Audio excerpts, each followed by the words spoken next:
हरे कृष्णा हरे राम। आज मैं आप सबके बीच भक्तों के महान ग्रंथ श्री भक्तमाल जी से श्री केशव दास जी का उत्तम चरित्र लेकर आया हूँ, जिन्होंने श्री रामचंद्र का जैसे अति उत्तम काव्य को देखकर, ग्रंथ को देखकर हम सबको आनंदित किया, आह्लादित किया है। आप सनाड्य ब्राह्मण कुलभूषण श्री काशीनाथ जी के पुत्र थे।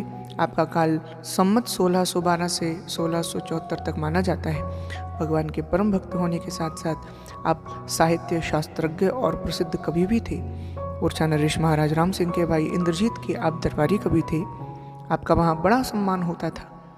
कहा जाता है प्रारंभ में श्री केशव दास जी साधारण जन गुणगान में ही अपने कवित्व शक्ति को व्यय किया करते थे। यद्यपि भक्ति की रचना तो आपके हृदय में आरंभ से ही थी, तथापि आपका काव्य स्रोत उधर प्रभावित नहीं हुआ था। अंत में एक दिन स्वप्न में आए कौन? स्वयं आदि कवि वाल्मीकि जी।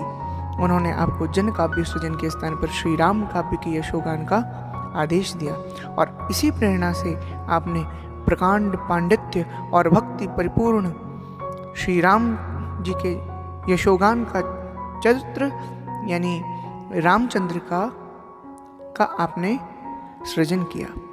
श्री केशव दास जी द्वारा रचित 7 ग्रंथ जो उपलब्ध हैं वे इस प्रकार हैं। कवि प्रिया अलंकारों का विवेचन है, रसिक प्रिया रस का विवेचन है, रामचंद्रिका में श्री राम जी का यशोगान है, वीर सिंह देवचरित, विज्ञान गीता, रत्न बावनी, जहांगीर जस चंद्रिका। इस प्रकार श्री केशव दास जी की सरल एवं चमत्कार पूर्ण कविता एक उदाहरण आगे भी मैं आपको बताता हूँ। वनवास के समय जब श्री सीता जी के मुख को देखकर ग्राम बंधुओं में से एक ने उसे चंद्रमा की उपमा दी, दूसरी ने कमल के समान सुंदर बतलाया, तो तीसरी क्या कहती है?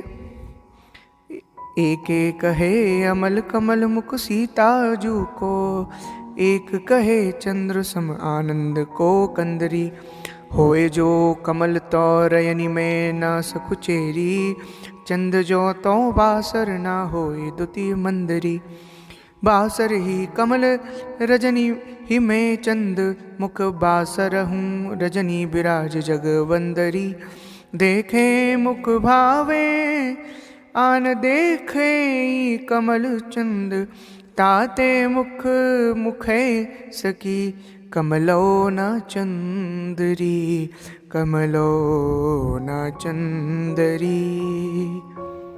ऐसा अद्भुत पद गायन सृजन आपके द्वारा भक्त साहित्य जगत में हुआ है।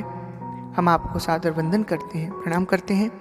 और इस प्रकार के चरित्र मैं चाहूँगा जो भी लोग सुन रहे हैं वो समस्त वैष्णव भक्तों तक अवश्य पहुँचाएं, जिससे हम आप सबकी भक्ति रस धारा में और भी आनंदमय प्रभाव पहुँचे। इन्हीं शब्दों के साथ आज इस चरित्र को यहीं विराम करता हूँ। हरे कृष्णा हरे राम।